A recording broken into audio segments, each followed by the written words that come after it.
In physics today, there are some effects already established, well established, that prove, number one, the vacuum energy is there. Okay.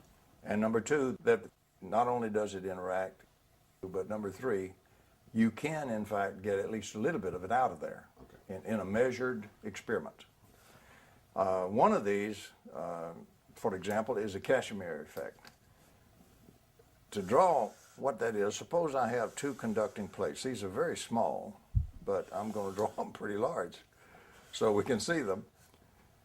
But I have two plates, conducting plates, very close together but still separated, immersed in this vacuum flux. These plates are being bombarded by all sorts of little bubbly particles appearing and moving by, and while they're in existence, they have lots of energy and they're moving with lots of kinetic energy and everything, and then they just disappear. They're little bubbles that bubble away. But in this fiery cauldron, we have all sorts of frequencies and all sorts of things bombarding these plates. So that's the first thing to realize is the plates aren't just sitting in an empty space. They're sitting in something that's really a boiling cauldron. And they're being buffeted every which way by all kinds of frequencies and everything else. Now, a lot of energy going on hitting these plates. In a practical sense, what are the plates made of, and are they placed in? They're conductive plates. Made of? Could be copper or some. They'll use a special metal that's very pure to do the experiments because they want good experiments. Now, what happens is. And is the environment they're in, is it a special room or a special? No, it's just the criterion is it's sitting in the vacuum. That's all you're worried about. Which for the common person would be just normal. Empty space. Empty space. Right. Just in a room.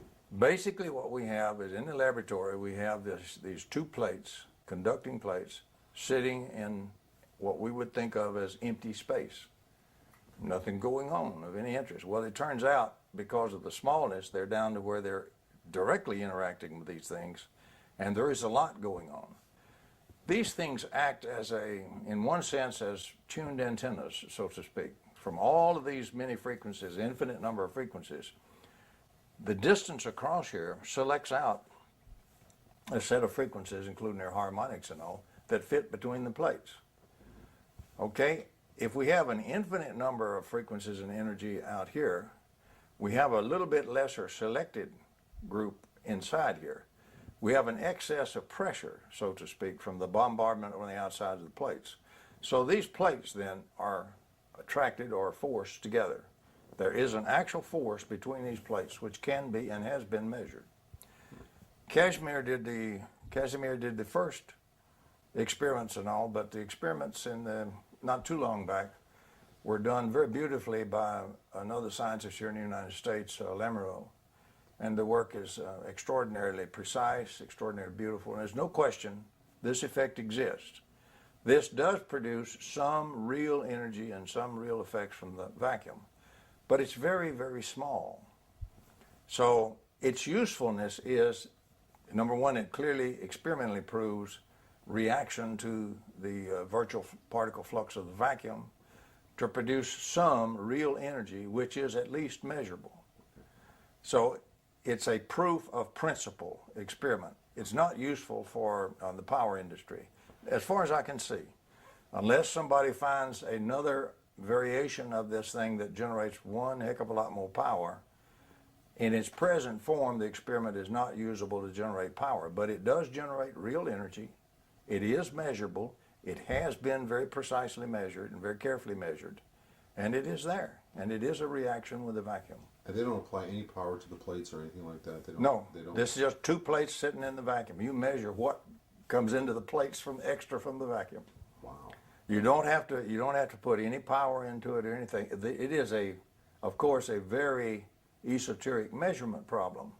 So it's a really good problem that a physicist has to work on pretty hard to really do it accurately. But it has been done very accurately, and there's no question about it being real. And patents have been awarded on this to Mead and somebody, or? Some folks have actually filed a patent.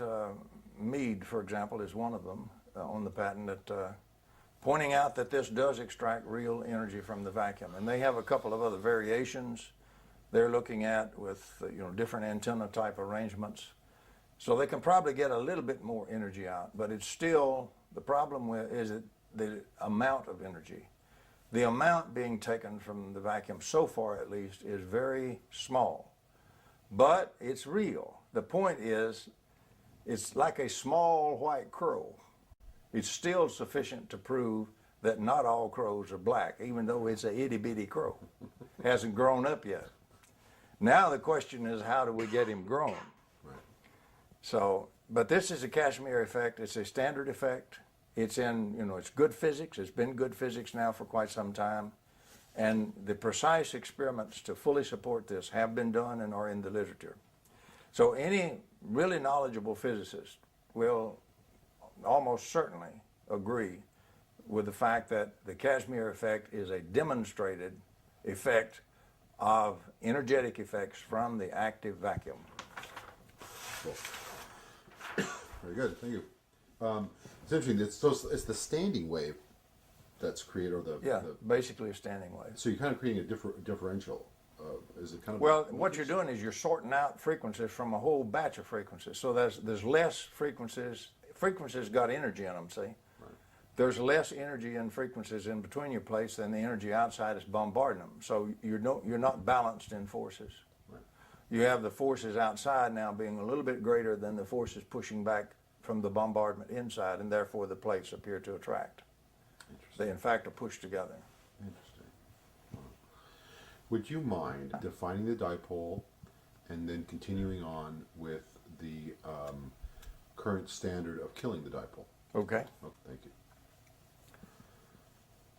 From the point we're coming from, where we want energy from the vacuum, usable energy to power lights and power motors and power homes, we have to find a reaction which can give us appreciable and hopefully electromagnetic energy from the vacuum.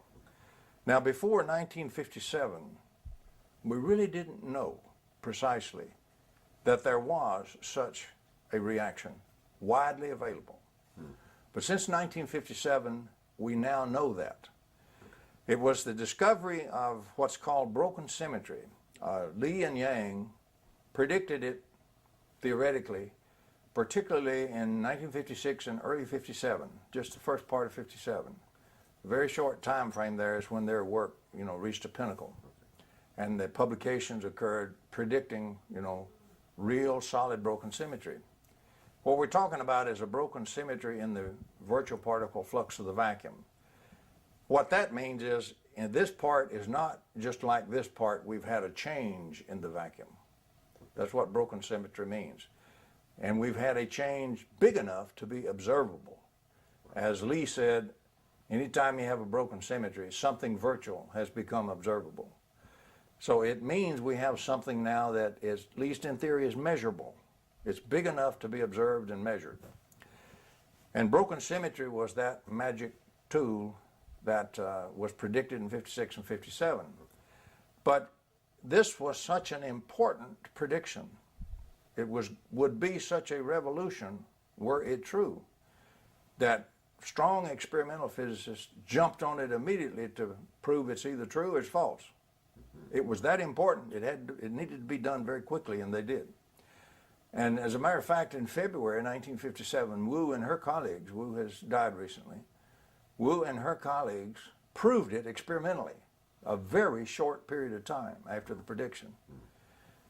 The impact and the implications of this to all of physics were so profound, the Nobel Prize Committee also moved with unprecedented speed and awarded the Nobel Prize to Li and Yang in the same year, in December of 1957. So I'm trying to create the image of how sudden and strong a revolution this actually was, and its immediate recognition. One of those broken symmetries, one of those things that will take some virtual energy and change it into positive or observable energy that you can measure and detect, was the broken symmetry of opposite charges. So let's talk about a charge. A charge is a very strange thing. We really don't have a completely accurate definition of charge. It's still a bit of a fuzzy concept, but we do know some facts about it. And some of those we know way past the idea of charge back in the 1800s. Particle physics in the 1900s has found out a lot about how charge behaves and how it ticks and how it interacts with things. So if I have what we would call classically a charge, this could be just a single electron sitting in space. It's not sitting in empty space like we normally would consider it from the classical view. It's sitting in this boiling cauldron of virtual particle flux, just boiling every which way and bombarding it, and little bitty tiny momentary photons being absorbed and being re-radiated and all kinds of things. Every time it absorbs a photon, it changes that into a little tiny differential of mass and so forth. So there is a cauldron going on. The charge itself is very dynamic. As a matter of fact, if I place this charge in this cauldron called empty space, or preferably called the vacuum, and suppose this is an electron, negative charge. Surrounding it, there will be a predominance of the opposite charges in these bubbles. So I will have lots of little positive charges appearing and disappearing out here everywhere at incredible speed. Incredible speed. Well, we know that if we have opposite charges, we have what in classical theory is called force field lines, lines of force. These are not yet force, but we do have lines of attraction and so forth between these. They're opposite charges. What we have is we have what is now the broken symmetry of opposite charges, because I have one kind of charge here in the middle, and around it is this huge screen of all these bubbles of opposite charges. If I'm trying to look at this charge with an instrument or measure the charge, I'm not really measuring the charge. I'm measuring through this screen charges, which is infinite, by the way. And the inner, or what's called the bare charge, if I could get rid of all of this screen, is also infinite. But the difference is finite. Infinite in potential. No, infinite, really infinite. Right now, it's infinite. In energy. In energy. Unlimited energy, no limit whatsoever, in both sets of charges. This entourage, or this ensemble would be another word to say, is therefore involving two sets of infinite energy. All kinds of flows of energy that's just unlimited. So we have an incredible amount of energy going on here in just one single electron. Remember, its fields and interactions go out towards the end of the universe. So it goes way on. If it's been around very long, it reaches out across the universe. So we have this tremendous entourage, and our instruments cannot measure this internal bare charge. We can only measure the difference, what we see through this screen of opposite charges. Okay. And that difference is the textbook value of the classic value of the charge of the electron. Okay. That's what's printed in all the handbooks. The difference. But the classical people stop right there. The models stop right there with that difference. If we want to talk about energy from the vacuum, we must go to the more modern knowledge where we know what's going on is much greater than that. And we know the only reason that we have any fields at all from this ensemble is this broken symmetry that was predicted and then proved, and the Nobel Prize awarded in 1957. Because now I have all sorts of little dipoles. That means one kind of charge on one end separated at a distance from another charge. That's a dipole or dipolarity. And the broken symmetry of opposite charges is really the broken symmetry of dipolarity. What do you call broken symmetry? Broken symmetry means it's not the same as it was before. If it's being fed virtual stuff, something broken got up into the observable state, came up over the quantum threshold, and he's real. That's what broken. Not everything is fish under the water anymore. Some of them are whales that have jumped out of the water. So it's like a breakthrough. It's a breakthrough from the vacuum up into the real, honest-to-God, ordinary world. Okay, that's what. All right, great. So the importance of broken symmetry is it's a process for doing that. And this means that this ensemble that we've just been talking about, one little old electron, is doing that. It's continuously absorbing this seething bubble energy, if you want to call it that, the virtual state energy, changing that into little bubbles of extra mass, just a tiny differential of mass. But that grows because mass is unitary. So it's the physical from the invisible. Yes.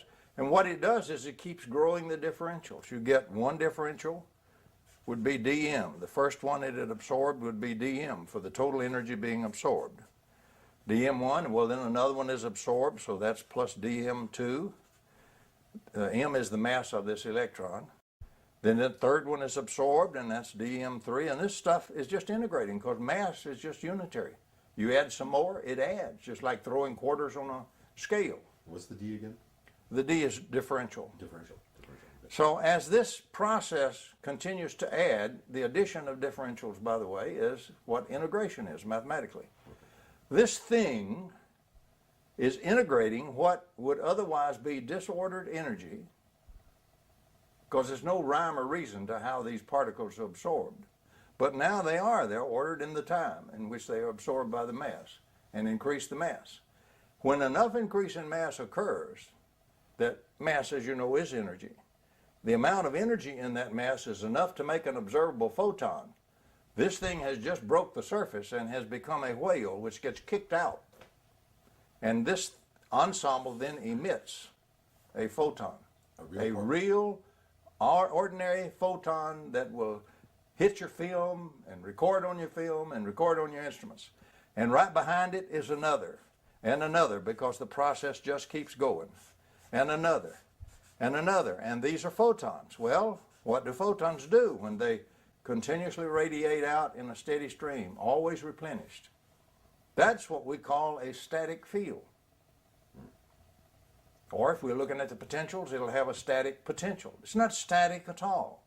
It is steady state, non-equilibrium. So we have something which is freely pouring out real energy. If you do not look at the vacuum input of this crazy energy, the bubble energy, the virtual state energy, you appear to have violated conservation of energy law. You have not. Modern theory and science, we know that it's receiving the virtual stuff all the time. So the energy is being input in a different form, and it's output in a very usable form, the standard electromagnetic fields and potentials associated with this source ensemble, or the source charge. And that's what Yang and Lee theorized and Wu proved. That's correct. Now, they didn't go further and say this establishes the fields and all that. The odd part of it is sometimes one part of physics doesn't talk to the other part, and it doesn't talk to electrical engineering and so forth.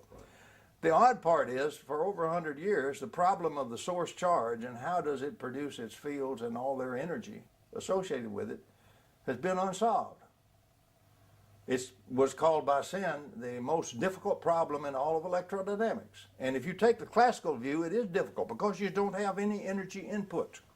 You have a very steady output of flowing of energy that just never stops, free. So they view it as a mystery, and it's not a mystery. That's right, because they can't dare say you are violating conservation of energy, but in their model doesn't recognize any source of energy input to it, because it doesn't recognize the virtual states or, particle physics, the bubbles.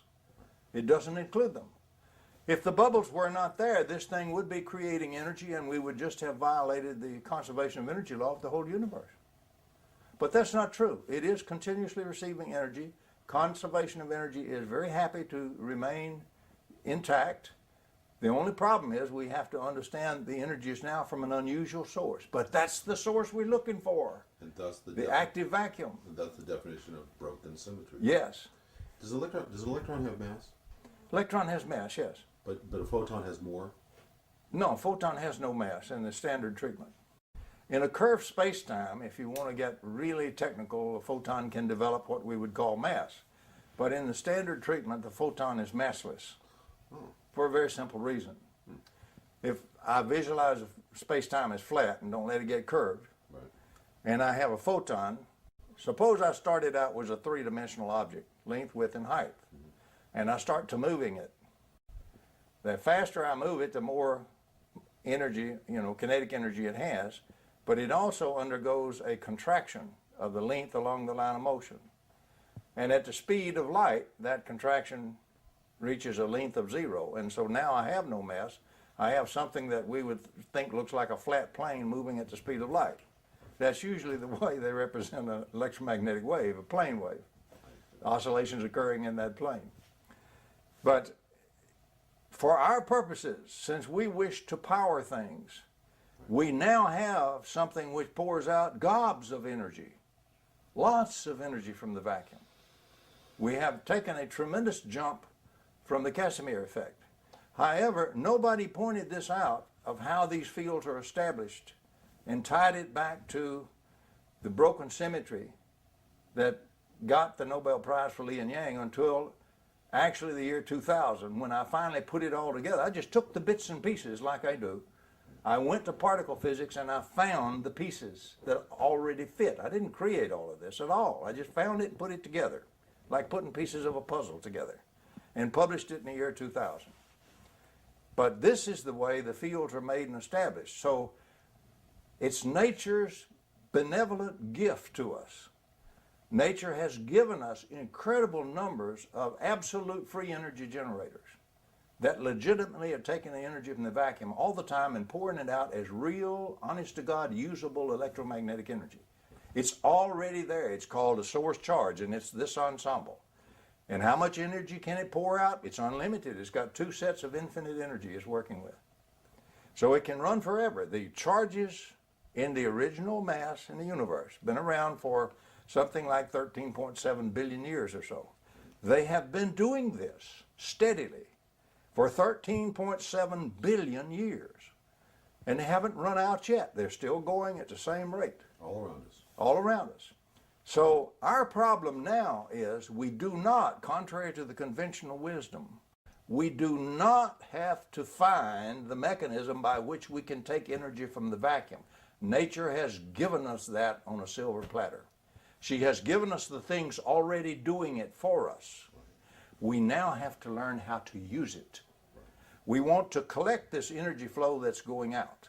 We want to pile up a bunch of charges so we get lots more energy flow going out. We don't want to mess with the charges and the dipoles. Because if we kill the dipole, if we go back and kill our basic picture, if we wipe this out, we have no flow of energy. The energy comes from the broken symmetry of opposite charges, and that's the dipole. If we kill the dipolarity like we love to do in our own generators we build, every time we're killing the dipolarity, we're shutting off the energy flow. If we won't kill the dipolarity, any dipole, unless we want to throw away particle physics altogether these days, any dipole will sit there for you and pour out energy for the next 13.7 billion years. So can you power your homes with energy from the vacuum? Yes.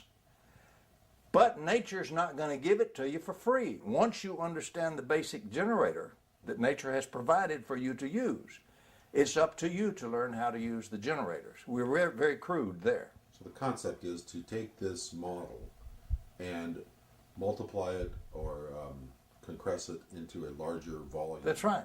If we make enough electrons here, or enough charges, a strong enough dipole, it will produce enough energy flow that if we could only extract half of it or 1/10 of it or 1,000th of it, we could still power the United States. The energy is there. It can be taken from the vacuum. The mechanism for taking it has already been built by nature. We don't have to rediscover it. It's there. And that Nobel Prize to Li and Yang proves it. And the experimental work by Wu and so forth, and many others since then, proves it also, experimentally. So it's well established. We just haven't cranked it into our electrical engineering. We're still using the 1865 stuff and 1880s stuff in our electrical engineering. We are not using anything that has anything to do with the vacuum. So let's also go one step further and talk about the practical application of dipoles in current power systems and the killing of the dipole. Let's go through that. Let's look at how, for example, an ordinary power system is really powered, because the electrical engineering model assumes correctly that all the fields and all the potentials are made from those source charges. They're produced by the source charges. But erroneously, the model also assumes implicitly that the charge freely creates all that energy out of nothing at all. So oddly, our electrical engineers are using a model today which assumes that every electromagnetic field every electromagnetic potential and every joule of electromagnetic energy in this universe has been freely created from nothing at all. Magic. Magic. And you got to keep a sense of humor. I get a chuckle out of it sometimes when these people start talking about perpetual motion and things like that. Because the greatest advocates of the violation of the conservation of energy law are, in fact, our electrical engineering departments, textbooks, professors, and engineers. And they don't even know it. They don't even question it. There is not, so far as I can find out, a single book that you can go by that says, here are the basic foundations, assumptions in the present classical electrodynamics model we're using, like, for example, in electrical engineering, the Maxwell Heaviside stuff. And here are those that we already have found in physics to be wrong. No such treatise or a book exists that I can find. Now, you find some very fine scientists who point this out, Wheeler, Feynman, and so forth. There's no force fields in vacuum. The model still assumes force fields. There's none there. This has been known for 100 years because it was destroyed in 1887, the notion that force fields exist in space. They haven't corrected the model since 1887. And apparently, this whole setup we have for our electrical power engineering, they have no intention of correcting the model for the next 100 years. And it's seriously wrong. So the current model assumes that the source charge comes from some magical... The source charge creates energy out of nothing at all in their model. There is no input to the source charge at all. But they can't escape the fact that it has a steady input. Why can't they escape it? Because you can prove it experimentally. You can suddenly produce charge. Let me show. At a point in the laboratory, suppose, clever devil that I am, we take this point, or some young grad student does this real sharp, and not much better than I would be at that. We take a point in the laboratory, and that's going to be the zero of our reference grid. And every so often at measured intervals out here, since this is a thought experiment, we can be perfect. We have perfect instrument packages at each point that can measure. And since I can do this very conveniently, we will take the speed of light for 1 second, convert that to distance, about 300 million meters, give or take a few. And we'll say, regardless of how strong or how weak it is, these instruments are perfect, we're going to measure it. And so what I do is again, being a thought experiment, we can be perfect. We instantaneously produce this charge in the laboratory. Now, in real life, I can't quite do it instantaneously, and I'll have a little lead pulse. We're going to disavow that and throw that away. What I'm interested in is what happens once this thing got formed. Okay. So suddenly a charge appears at this 0 point in the laboratory. After 1 second, the first instrument package reads. Whatever the value of the field from that charge is spreading out, the photon density, flux density at that point, is going to give the field intensity measurements and the potential intensity measurements here. This instrument suddenly reads, and it doesn't then die away. It continues to read from now on. If you wait 1 billion years, it will continue to read exactly the same value. Okay, that was 1 second. The first instrument suddenly, bang, and it will read forever, that amount. The field continually replenished and established there. The second instrument package suddenly read. Okay. The third one at the end of the 3rd second. And as the seconds pass, package after package after package. Since this is the thought experiment, we ran these all the way out past the solar system. If you wait 1 year, there is a package out there just beyond out there outside the solar system that suddenly reads. And it will stay that reading as long as this charge stays in this lab right here and never varies, and you don't destroy it. So we can easily prove there is a continuous flow of energy strictly from the way the instrument package is. Now, in a real experiment, we'd move them in much closer and we'd do it out to a certain length, and that's good enough. Proves the principle. But it would work if we could do this in real life. So we prove that there is experimentally, we can easily demonstrate there is a continuous flow of energy from every charge. Now the question is, where'd that energy come from? Right. Because we can integrate, you know, our engineers can do this very well. They can take the instrument readings and they can integrate the energy density and they can come up with exact energy at any moment that's in that whole volume of space that's being filled with energy. It gets thinner in density as you go out, of course, falls off as a square for the field and as inversely as the square and inversely as the length for the potential. But it does continue to remain non-zero to the end of the universe. And so we have then incredible generators of energy already with us called charges, source charges, which do take the energy from the vacuum. And all the electromagnetic energy we have, all the field energy, all the fields, all the potentials come from those source charges. And that comes from the vacuum. Nothing we do has ever done anything but use vacuum energy. And we called it electromagnetic field energy and electromagnetic potential energy. So things like permanent magnets. Permanent magnet is a dipole. So it's we call magnetic charge, you see, a pole, a magnetic pole.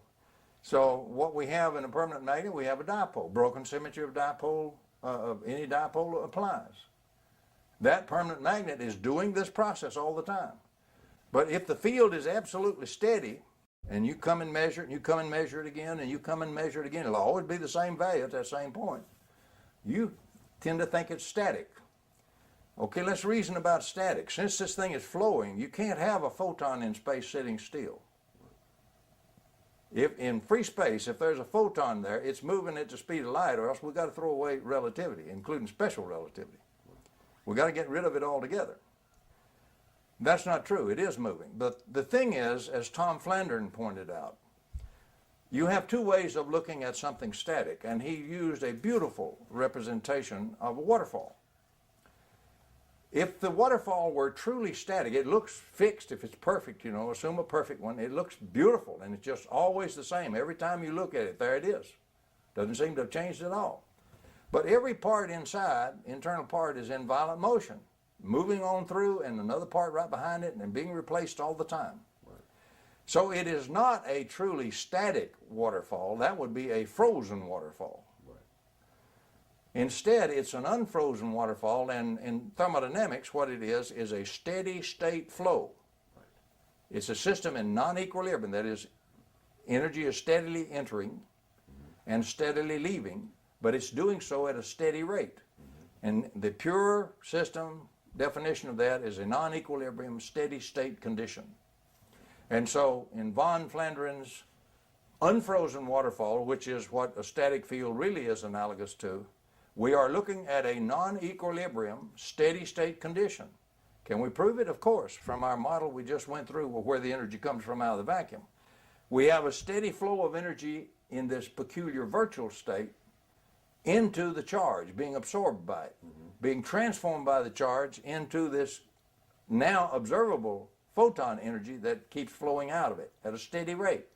It absorbs at a steady rate, changes the form, puts it out in another steady rate, and that is the pure definition of a non-equilibrium steady-state condition that extracts energy from the vacuum and turns it into real energy.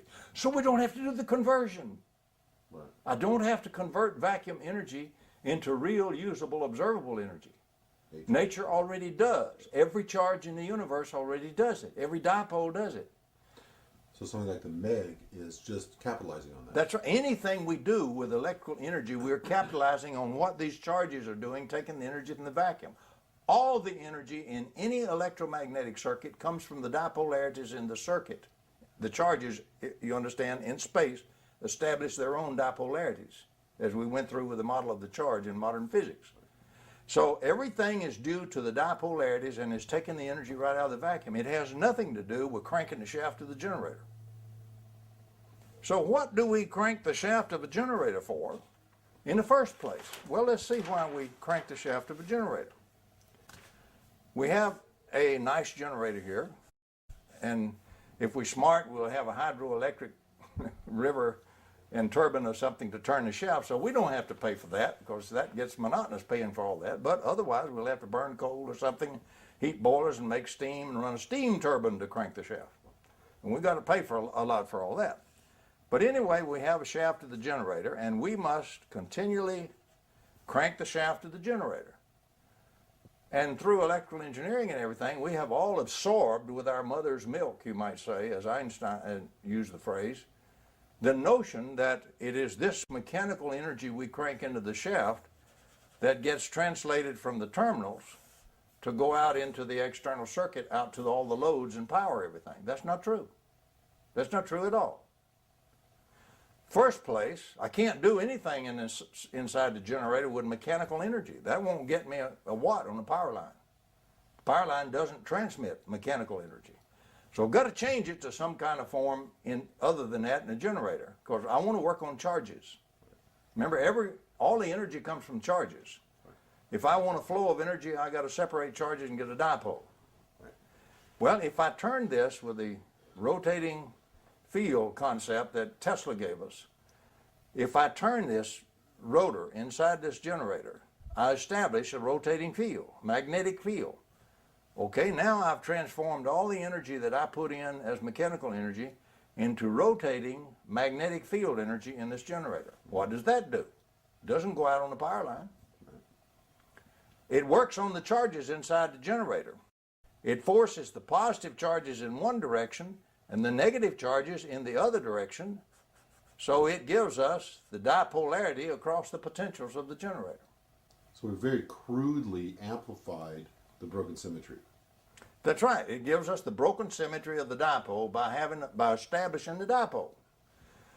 Okay, we use all that magnetic field energy just to push that, because for a big circuit out there, it gets pretty hard to push it to establish the dipole, because you have all these electrons ahead of you and behind you. You've got to force all that apart to form this dipolarity. But suppose you pay for that. You pay enough shaft energy to get that done, and you got your dipole formed. Now, if you won't let anything happen to the dipole, the energy would flow from this generator forever. How can I say that? That is not perpetual motion. Once I have the dipolarity, the energy is coming from the vacuum all the time. Nature has been very kind. And that's already proven in particle physics. It is not in electrical engineering. They don't even have an active vacuum to take any energy from.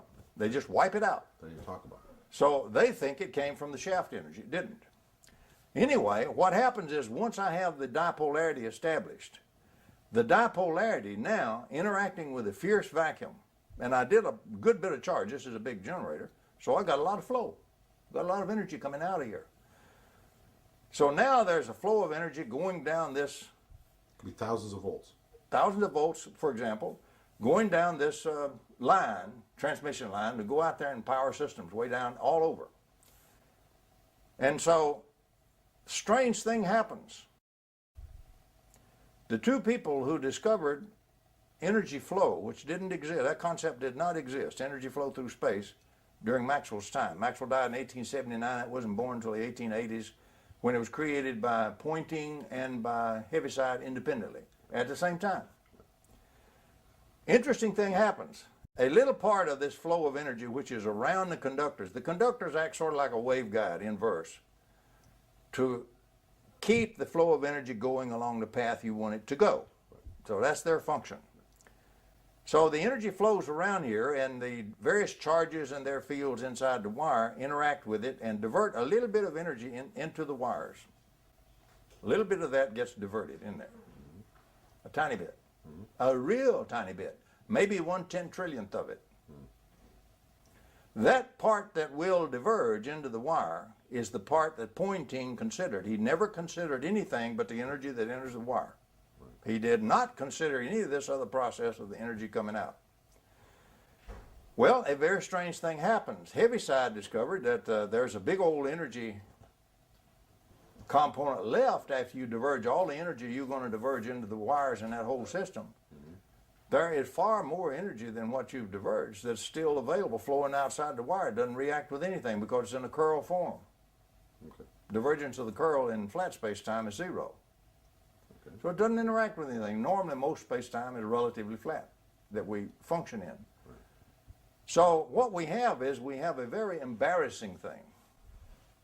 This generator puts out maybe 1 trillion or 10 trillion times as much energy flow down the wire, well, most of it absolutely unused, as what we put into the shaft of the generator. See, this is not a big surprise once we understand the source of the energy was really the vacuum. Right. It wasn't mechanical energy we put into the shaft. But if you don't have that concept, if all you understand is what energy we put into the shaft, that's unthinkable. Because now you seem to be creating energy out of nothing. You have no source for this extra energy. No, there's no vacuum born yet, see? Right. Active vacuum concept hadn't come in there in the 1800s. Right. So but they knew the energy was there. Heaviside knew it. Pointing never had to bother with it because he never considered anything but the divergent component. He never considered any other component of flow even being there. And he considered all the energy came in here. He got the flow wrong by 90 degrees, which Heaviside corrected. Right. But Heaviside was a funny fellow. He was a brilliant guy. It's his equations we use today and call Maxwell's equations, his truncation of them, and his notation.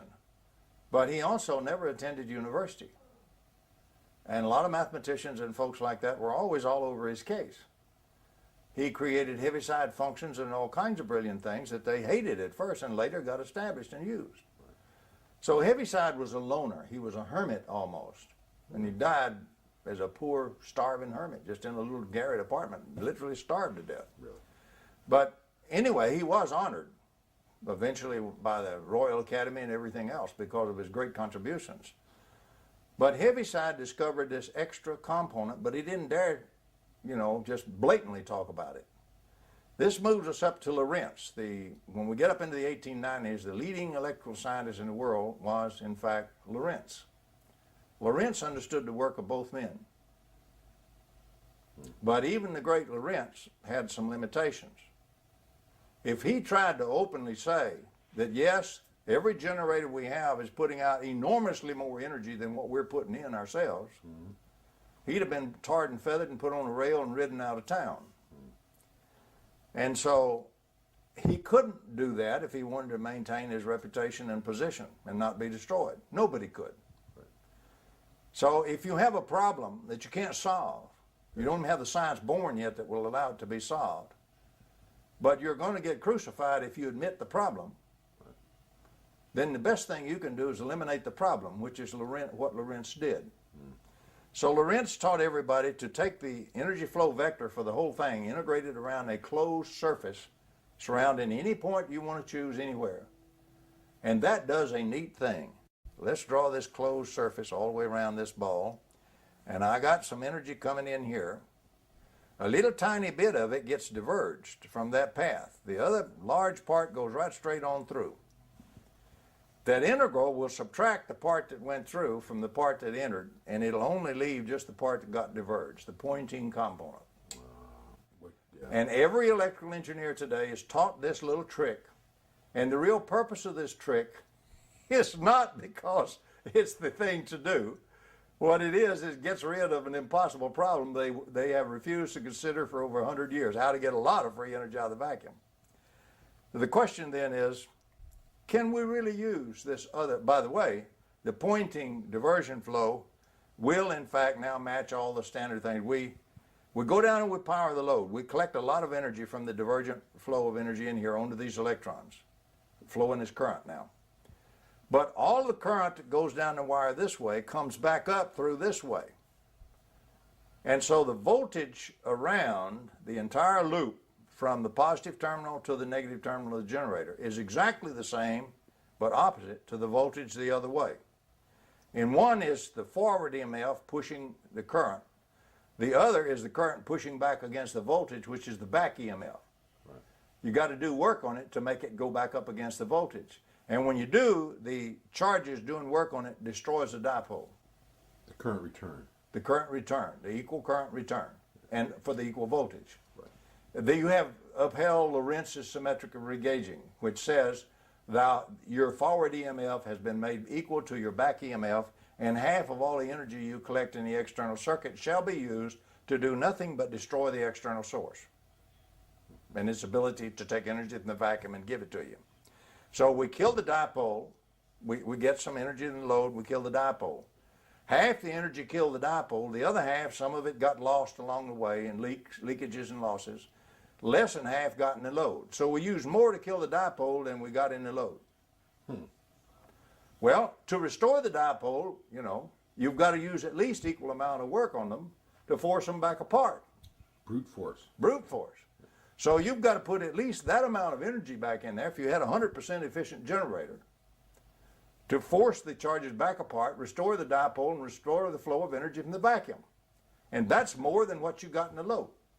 The COP, coefficient of performance, which is defined as the amount of useful energy I get out of work out there in the load by the total amount I myself put in. In this one, I myself will always have to put in more than what I get out in the load. So the COP is less than 1.0. The fraction there is less than 1 when you divide them. So we specifically design a system, a closed current loop circuit, where we make these two currents equal for the forward EMF and back EMF. And we leave the generator wired in here so we can and will destroy the generator's dipolarity and source of energy faster than we power the load. So we always, to restore the dipolarity and keep taking energy from the vacuum, we have to keep cranking the shaft of the generator, and we're always going to be cranking it harder than the amount of stuff we get out in the load. That is the stupidity of the present power systems we have designed for the last 100 years and built. No matter what is driving the load is still there. You still have current return. That's correct. Well, you don't have to. There's no law of nature that says I have to use a closed current loop circuit. Tesla went to a one-wire circuit. Right. Right. So how does fire it into a capacitor on the other end and fire it back. In your projection into the future, assuming that we develop energy from the vacuum power sources, how does that fit in with the closed current loop system of using energy? The first requirement to get an over-unity electromagnetic system, the first requirement is you must violate the closed current loop system that guarantees you have to put more energy in than you ever get out in the load. You have to violate this. Several ways to violate it. But the load, what I'm saying is the loads stay the same. The load is the load is the load Sure, is the load. that's no problem. Right. So unless you want to power it with negative energy, you want to design the load to be powered by negative energy, then the load will give you energy in addition to powering itself. You have to take it from the vacuum. But using the current assumption of positive energy. That positive energy, that's supply. true. The load is a load and an impedance is an impedance. Right. And so how does that, we still have to power the load. That's correct. And we still have to return the current. No, we don't. Oh, we don't. Mm-hmm. Okay. The only reason they return the current is they want to reuse it. Huh. By the way, let's talk about current. You see, current is not like water flowing through a pipe at all. That's not what happens. These electrons in these wires, the free electrons are constantly hopping off of one atom and hopping around and then hopping onto another one all. They call that the Drude electron gas. Drude went through all of that back around 1900 or so. And so what we have is an electron gas of these hopping electrons in the wire at any one time. And when we put an energy flow down here, the flow runs through by all these charges. Now, it runs almost the speed of light. If everything were perfect, it would run at the speed of light. But we do have inductance, we have capacitance also. It's a little bit less than the speed of light. That the actual potential, the actual energy flows down the wire. The electrons don't flow like that. On the average, in our average little old circuit, the electrons will flow about 4 inches per hour. About 4 inches down the wire. Wow. Because one has to pop, and what you have is called electron drift. On the average, it'll drift a little bit in the popping and drift a little more. It's a statistical thing of the drift that develops in these electrons. The electron can't just take off down the wire because all the other electrons, gobs of them ahead of it, is repelling it. So everything has got to interact with everything and do its hopping and its collisions and all, and so you get a little drifting down the wire about 4 inches per hour as far as actual movement of the electrons down the wire longitudinally.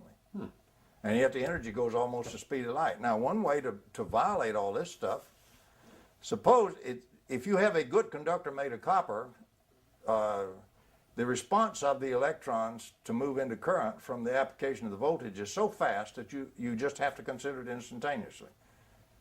Different people get different answers, but it's up like 10 to the minus 16th seconds. So incredibly short that, forget about measuring the time between when you pop the voltage and when the current starts. Right. So effectively, in the normal circuits we build with copper wires and so forth, the current goes as rapidly as we apply the voltage. So we always got power going, we always got destruction of the dipole. If you got voltage, you got current. But now suppose we slowed that down. Suppose we froze those electrons for just a bit, say like a millisecond, a thousandth of a second. Ooh, that's a long time for something that's flowing at the speed of light. 300 million meters per second, that all you cut it down was 300,000 meters, you see, that it could flow before your electrons would start if you just delayed them a millisecond. So you potentialize your whole circuits with very little, you know, there's always a teeny little bit, you don't quite get to zero, but with essentially zero current. If you built something that had a delay automatically in the conductors, you can do that. If you dope this wire, if you take aluminum wire and dope it with iron, 2% iron, the numbers from the number crunchers come out looking like about a millisecond delay. You can design that and change the amount of iron and all this stuff until you get a millisecond delay. We have to have an alloy now. We want a nice equal alloy here. We don't want particles stuck in everything. If we have a nice alloy with about 2% of iron, give or take a little bit, we can build a wire which in fact will have about a millisecond delay between the time you apply the voltage, if you very sharply apply the voltage, and the time that any significant current gets going. About a millisecond delay. During that millisecond, unless your your circuit is greater than about 300,000 meters long, that's 300 kilometers. Normally we don't use a circuit that big. You can potentialize that circuit with no current and no power and no work. Energy is free. Potential energy is free. It doesn't cost you anything. Comes right out of the vacuum from your dipolarity and comes out free. You only pay when you start doing work and dissipate energy and change the formula. So what we would want to do is we want to get this circuit potentialized, and we want to get this generator then disconnected and out of there before the current starts flowing. And we can do that. Piece of cake. You just got to have a metallurgical lab make that wire, which unless you're going to buy lots of it, is going to be frightfully expensive. We looked into doing that, and you know, we weren't going to cough up $30,000-$40,000 to make that wire, unless you were going to get a lot of it made and so forth like that. But for a research program, and particularly where people have their own metallurgy, you could do that, and you could experiment with it. Okay, what do? We connect the generator very sharply, and we immediately fire the voltage down the circuit, and we potentialize the whole circuit. Meanwhile, the current is frozen, it's pinned. The electrons are trying to get started down the wire. The iron and so forth is delaying them. They're not moving. So at that point, we suddenly break loose the circuit from the generator, from the dipolar source. We attach instead a semiconductor, a diode, that will only allow the current to flow this way. And what happens is this circuit now, with all this capacitance and all this potential it's got, and you can put this and that in there and experiment with how to do this optimally, whatever energy it has now collected, it will dissipate at least half of that in the load. It'll discharge and power your load for free. It cost you a little bit of switching cost. You didn't have to pay for any energy. Meanwhile, you didn't destroy the dipolarity in your generator. So you pop it again, and you pop it again, and you pop it again, and you pop it again. Now in the real world, you do lose a tiny bit, so after a while, you're going to have to crank the shaft a little more. But you're automatically in COP greater than 1.0. You're going to have a lot more energy power in your load than you have to put into the shaft of the generator. Now that's a doable. For example, if the Department of Energy really would get serious about innovative research, this could be done by any of our national laboratories. There's not a single one of them that will do this. That's the last thing they wish to do. Okay. They will work on hot fusion, they will work on fuel cells, they will work on how to burn coal more efficiently, how to scrub it better, all sorts of things like that. The last thing they will work on is anything that would change electrical engineering.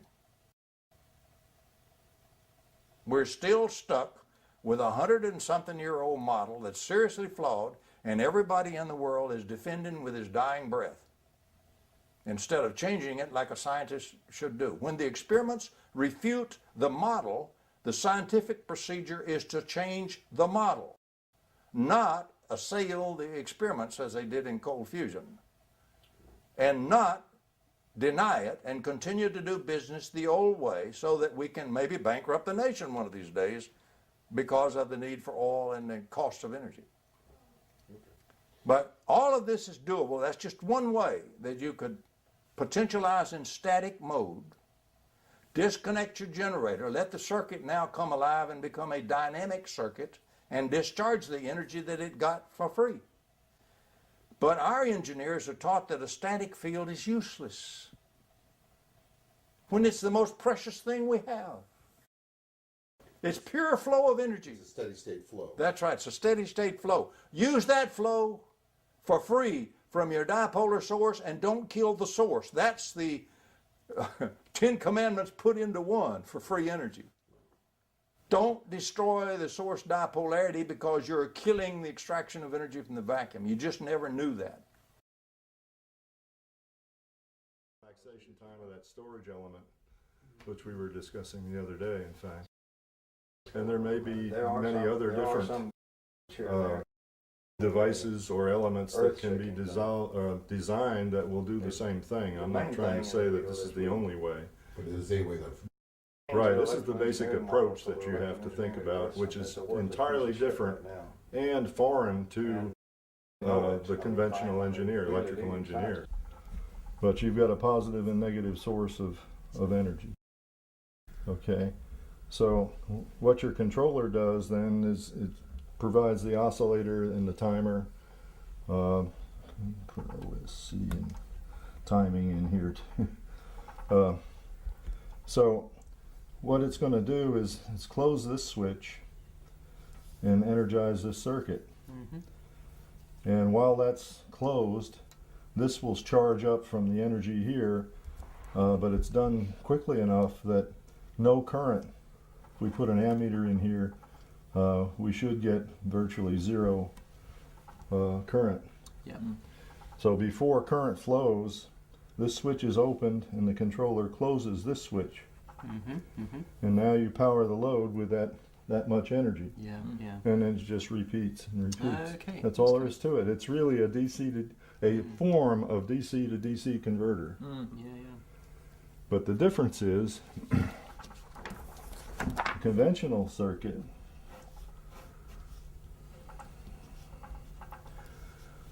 does the same thing, but there's no switching. It's all one phase. Yeah.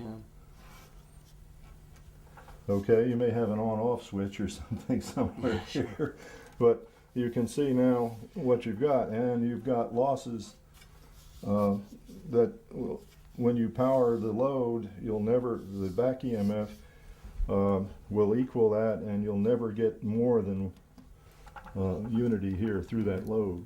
Right. I suppose also what you're doing with this circuit alternatively, when you're switching and not allowing the current to take place before you can charge the storage device, you're not allowing anything to go back and eat or destroy That's the right. source. Right. Yeah. That's why the timing is critical here. So you have to arrange it so that the storage element has to absorb the energy fast enough so that you can switch off the dipole before a current starts to appear here. If you just left it on, you'd have this circuit. Yeah. Okay? Yeah. Essentially, except the load would be this now. So you don't want to do that. You've got to have the timing such, and we know that, well, we just know we know two methods to do it. One is a capacitor, and John uses that technique. Right. Is the way to go. The other is a coil that is made of a material that will slow down the relaxation time, which the relaxation time is what we're talking about with no current flowing during that first initial time period when you turn it on, until you have chance to open this switch and then switch it over. The energy now is in here, and we switch this one on and we put the energy into the load. So this is what I was talking about, two phases. Would that be a coil that would be doped with was it 98% iron, 2% Yes. 2% aluminum? Yeah, well now that's a little sensitive according to Tom. He happened to find out. Published it in 1992. Oh, he did? Okay.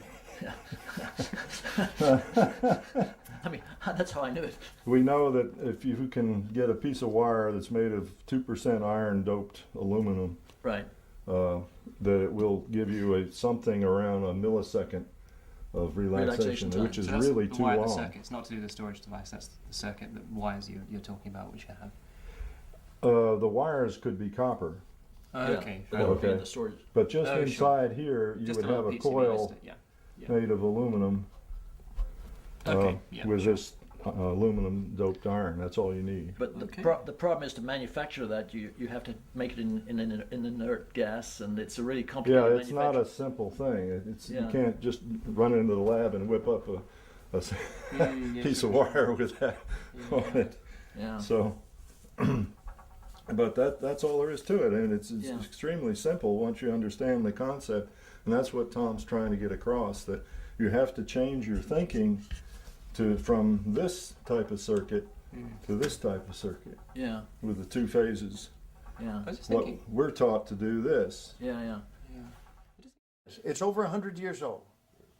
And physics, you see, at the time they put together the model, it was the very best information we had.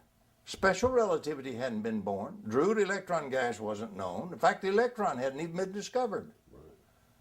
People didn't know there was such a thing as an electron. The atom was a blob. There was no structure in the atom as far as their models went. It's clear they had energy. That's right. They knew about energy. That's right. But the basic understanding that we've gone much further now in physics was not there. If we'd have been back there in that day and age, we couldn't have done one bit better, maybe not as good, because they did it real straightforward and real dedicated. And much like your own work, they were studying phenomena. That's correct. They were studying various kinds of energetic phenomena and and coming up with theoretical models to That's right. explain the phenomena. What I've done is considered two things.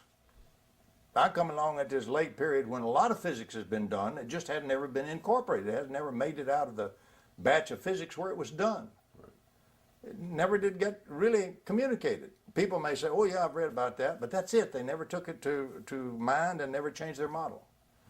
So I had the good fortune that the physics is available. If you will go do some research and pull out the bits and pieces, it's there.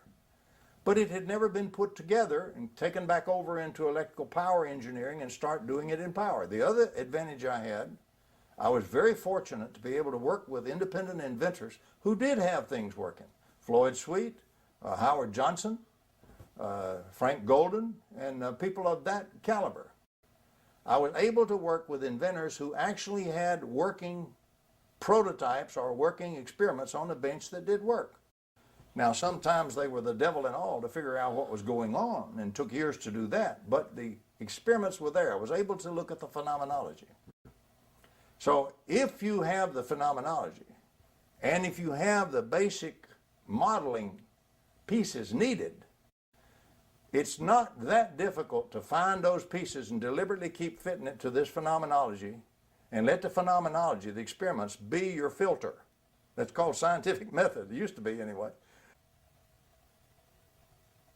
Anything newer than them that you find really useful since the discovery and the proving of broken symmetry? Oh, broken symmetry is widely used throughout physics today. Anything more recent that you think is also? Yeah, oh yes. The paper after paper after paper in the literature since then, on jillions of papers in literature on symmetry and broken symmetry. But any new discoveries that you find are equally as... The new discoveries tend to be very esoteric. For example, you now begin to question things like what form you have to think about reality in terms of. No, I mean in terms of your interest in energy. Yes, there is. For example, time comes seriously into question about what time is. You can use time as energy. And time is just like nuclear energy. It has the same energy density as mass when you convert it.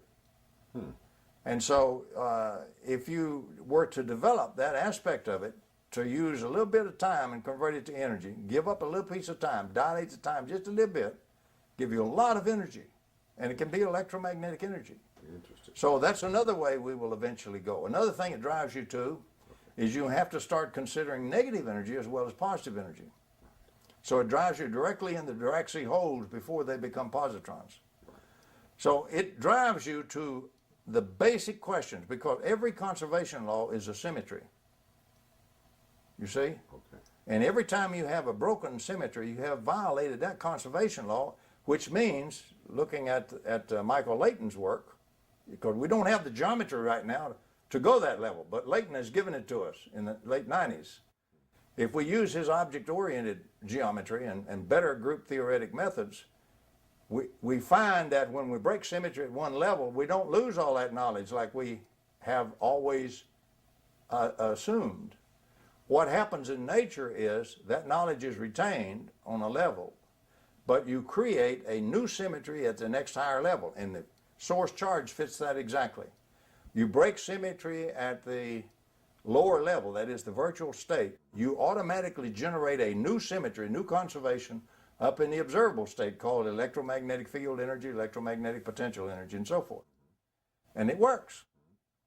So we have the gist of a new geometry that if we can crank that in and replace the old Klein geometry from 1872, if we can go to the much more modern geometry, object-oriented geometry that Layton has given us, Michael Layton, we can now begin to get at many things, like the source charge problem and things like that, one more fundamental step than we ever were able to do before. Now, Layton's work is being rigorously applied in robotics and things like that. His stuff holds up and works a lot of times when the old Klein geometry just falls apart. Really? Interesting. So it's good stuff, and it's got plenty of experimental proof behind it.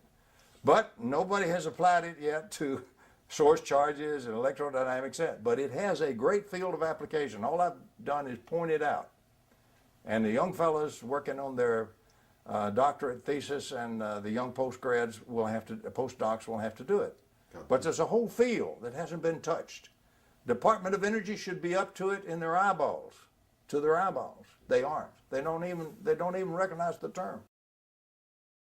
Because it's not the things they're doing already and already have set up. Big organizations are like a big old ponderous ship. You don't turn a ship on a dime that's full steam and moving ahead and all that way. It turns over a long time. And the same thing is true with any big ponderous organization. It just turns very slowly, sometimes very frustratingly slowly. But it can be turned, but it'll always start from the young guys. You know, it's such a trite thing that historians of science just say it automatically. You know, most of the science is done by people in their youth. Einstein was a young Swiss patent clerk when he did relativity, for example, and things like that. So the funny thing is, to change the science, even though it's very slow, we have to get to the young people and get the message across to them. Then they will come in, they will look at the references. They may make whatever changes have to be made to get it very precisely said, very precisely modeled, and they'll give us a new technology and a new science. So do you think time could be used in the production of energy? Yes, I do, indeed. Wow. Wow, that's really far. There's no big deal in that. When you have special relativity, anytime you use velocity, you change a little bit of time into energy anyway, kinetic energy. See, remember, you got to learn to think in a model that uses only one fundamental unit, energy. Right. Time is energy. It's a function of energy. So is mass. Mass being energy doesn't bother us now after the atomic bomb and relativity and E equals mc squared. Right. Even a grammar school kid knows that today. Right. But in its day, that was considered so shocking that it was almost unthinkable. People would say, why, there's only 10 or 12 people in the entire Earth who understand general relativity. They would make statements like that. And of course, that's trivial. Once the young guys understand it, it spreads out. And now you've got jillions of people that use it as a matter of course. We're in an area where we need to make some changes of that nature. We can take energy from time, borrow a little time and use that up and get lots of energy. We can modify a lot of the electrical power engineering stuff that we're doing, make that a much better model, remove some of the errors from it, And suddenly we've got a whole vacuum set of energy, gobs of energy, and we've got this extra tremendous component we're throwing away now from every generator and battery and everything else available for use, the heaviside component. So it's a rich energy field.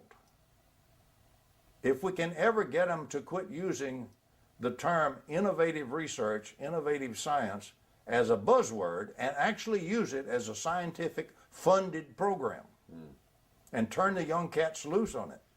We have plenty of very experienced young people. Fine training, excellent mathematical training, excellent theoreticians, excellent experimenters. We have as fine a crop of young scientists we've ever had since we existed in this country. We are not using them properly at all. We're trying to put them in a cheese press and mold them into square heads. They are forced to be now in fierce competition for dollars for programs, for a post-grad program or to work on your doctorate. Yeah, we talked about that. And we talked about the packages coming down. You don't have any choice about the research that's done. It's already decided for you. The faculty in the electrical engineering department or the faculty in the physics department at a leading university doesn't sit down and decide what they're going to do in research. They look at what's available to get funded to do and what they have to do. And then maybe there's a tiny bit left over somewhere of what we would like to do. So what we're doing is really suppressing that scientific innovation.